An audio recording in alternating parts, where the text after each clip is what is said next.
अरुण गवली, जिनका असली नाम अरुण गुलाब आहिर था, वो मुंबई के भायखला में एक मिल वर्कर थे। वो गरीबी और शहर के अंडरवर्ल्ड में पले बढ़े। नौकरियां कम थीं और गवली कई युवाओं की तरह जुर्म की तरफ चले गए। वो 1970 के दशक में भायखला कंपनी नाम के एक लोकल गैंग में शामिल हो गए। कपड़ा मिलें, जो कभी मुंबई की लाइफलाइन थी, बंद हो रही थी। गवली ने इस कियोस्क में एक मौका देखा। उन्होंने और उनके गैंग ने मिल मालिकों से प्रोटेक्शन के नाम पर पैसे वसूलने शुरू कर दिए। ये कुख्यात डी कंपनी के शुरुआती दिन थे। गवली की बेरहमी और उनके गैंग का भायखला पर कंट्रोल ने उन्हें एक ताकत बना दिया, जिससे पंगा लेना महंगा पड़ता था। 1980 के दशक तक गवली मुंबई के अंडरवर्ल्ड में एक बड़ा नाम बन गए थे। वो अपनी हिंसा के लिए जाने जाते थे और उनके गुस्से से लोग डरते थे। उनका गैंग जबरन वसूली, कॉन्ट्रैक्ट किलिंग और तस्करी में शामिल था। गवली की एक और उभरते हुए गैंगस्टर दाऊद इब्राहिम के साथ दुश्मनी मुंबई के क्राइम की कहानियों का हिस्सा बन गई।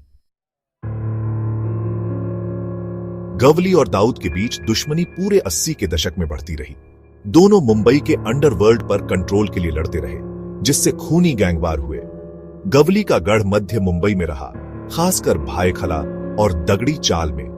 वो अपना काम दगड़ी चाल से चलाते थे, एक भूल भुलैया जैसा कॉम्प्लेक्स जो उनके नाम का पर्याय बन गया।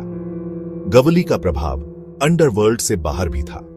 उन्होंने खुद को मराठी मानुष का रक्षक बनाकर एक रॉबिन हुड वाली इमेज बनाई। उन्होंने स्थानीय युवाओं को नौकरियां और मदद दी, जिससे इलाके में उनकी पकड़ मजबूत हुई। इस दौरान उनका गैंग कई बड़े अपराधों में शामिल था। इनमें दुश्मनों की हत्या, व्यापारियों से जबरन वसूली और अपहरण शामिल थे। पुलिस लगातार गवली की तलाश में थी, लेकिन उनका नेटवर्क और उनके प्रति लोगों की वफादारी ने उन्हें पकड़ना मुश्किल बना दिया था। एक हैरान करने वाले मोड़ में गवली ने 90 के दशक में राजनीति में प्रवेश किया। उन्होंने अखिल भारतीय सेना ABS पार्टी बनाई, मुख्य रूप से अपने समुदाय से समर्थन पाने के लिए। उनके राजनीतिक कदम को उनकी शक्ति को वैध बनाने और मुकदमे से बचने के लिए एक चाल के रूप में देखा गया। गवली की ABS ने 1990 में महाराष्ट्र विधानसभा में एक सीट जीती। उन्होंने अपने गढ़ भायखला से चुनाव लड़ा और जीत हासिल की, जिससे जनता के बीच उनकी लोकप्रियता साबित हुई। हालांकि उनका राजनीतिक करियर छोटा रहा। उन्हें 1997 में आतंकवादी और विघटनकारी गतिविधियां रोकथाम अधिनियम या TADA के तहत गिरफ्तार किया गया था। गवली का जीवन और करियर विरोधाभासों का एक अध्ययन है। वो एक बेरहम गैंगस्टर था, अपनी हिंसा और आपराधिक गतिविधियों के लिए जाना जाता था। फिर भी उन्हें उनके समुदाय के कई लोग एक रक्षक और मसीहा के रूप में भी देखते थे। अधिकारियों की उपेक्षा के बावजूद उन्होंने उन्हें नौकरियां, सुरक्षा और अपनेपन का एहसास दिलाया।